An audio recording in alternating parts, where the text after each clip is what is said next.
हमारे लंग्स यानी कि फेफड़ों के भीतर लगभग 50 करोड़ एयर सैक यानी कि वायुकोश होता है, जिनका पूरा एरिया लगभग 85 स्क्वायर मीटर होता है।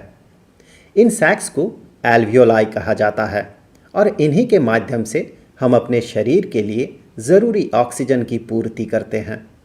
तो आज हम जानेंगे हमारे शरीर के एकमात्र ऑर्गन जो कि पानी में तैर सकता है उसके बारे में, और वो ऑर्गन है लंग यानी कि फेफड़ा। हमारे रिब केज के अंदर हार्ट के दोनों तरफ दो लंग्स होते हैं। हार्ट सीने में ठीक बीच में होता है और बाईं तरफ झुका होता है। इसी कारण से बायां लंग साइज में दाहिनी लंग से थोड़ा छोटा होता है। लंग्स के ठीक नीचे डायाफ्राम नाम का मसल होता है। ये मसल जब सिकुड़ता है तब लंग्स फैल जाते हैं और हवा लंग्स के अंदर आता है। डायाफ्राम के वापस से फैल जाने से हवा लंग्स के बाहर चला जाता है। हवा के अंदर आने और बाहर निकलने के लिए एक पाइप होता है जो कि नाक और मुंह से जुड़ा होता है, जिसे कि रेस्पिरेटरी ट्रैक्ट कहा जाता है। हम इसे इसके स्ट्रक्चर के हिसाब से कई हिस्सों में बांट सकते हैं, जिसकी शुरुआत नाक से होती है, फिर नेजल कैविटी होते हुए फेरिंग्स, लैरिंग्स, ट्रेकिया, ब्रोंकाई, ब्रोंक्यूल्स और अंत में एल्वियोलाई।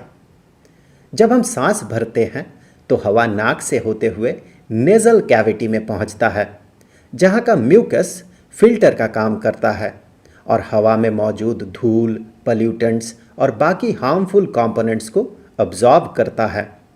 फिर हवा पहुंचता है फेरिंग्स में, जो कि एक जंक्शन होता है।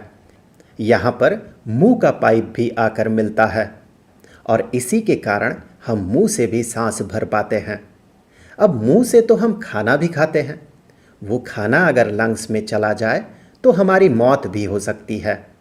इसी से बचने के लिए फेरिंग्स के निचले हिस्से में एपिग्लोटिस नाम का एक वल्व होता है।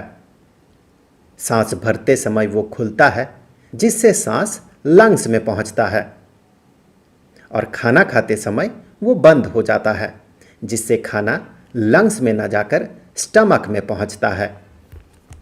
यहाँ से हवा लैरिंग्स में पहुंचता है। इसे वॉइस बॉक्स भी कहा जाता है, क्योंकि इसी के मदद से हम अलग अलग आवाज़ें निकाल पाते हैं। यहाँ से हवा ट्रैकिया में पहुंचता है, जो कि दो ब्रोंकाई में स्प्लिट हो जाता है। यही ब्रोंकाई लंग्स के भीतर जाकर पहले सेकेंडरी ब्रोंकाई और फिर टर्शियरी ब्रोंकाई में स्प्लिट कर जाता है। ये आगे और भी पतले पतले ब्रांचेस में स्प्लिट करता है, जिन्हें ब्रोंकियोल्स कहा जाता है। ब्रोंकियोल्स के अंतिम भाग में होते हैं एल्वियोलाई नाम के एयर सैक्स, जिसका डायामीटर 0.2 से लेकर 0.5 मिलीमीटर तक होता है।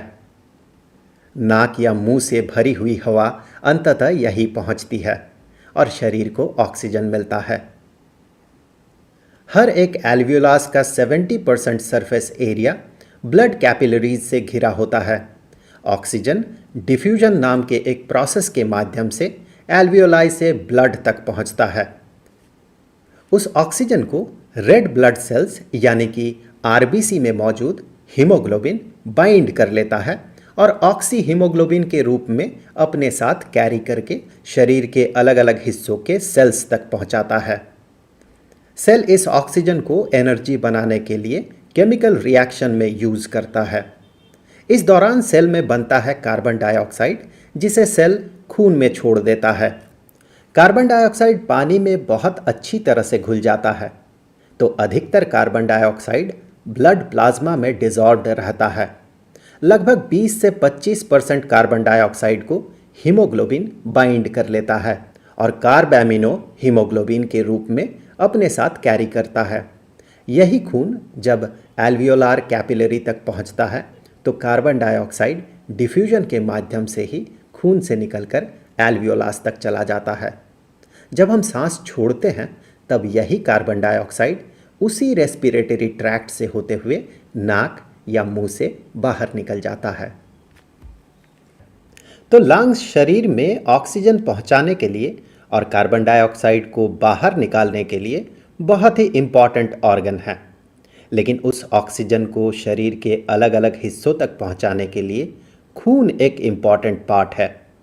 अब खून में सिर्फ आरबीसी तो नहीं होता, और भी बहुत सारे कंपोनेंट से खून बनता है। उनके बारे में डिटेल्स में जानने के लिए आप ब्लड पे बने डिटेल्ड वीडियो को देख सकते हैं।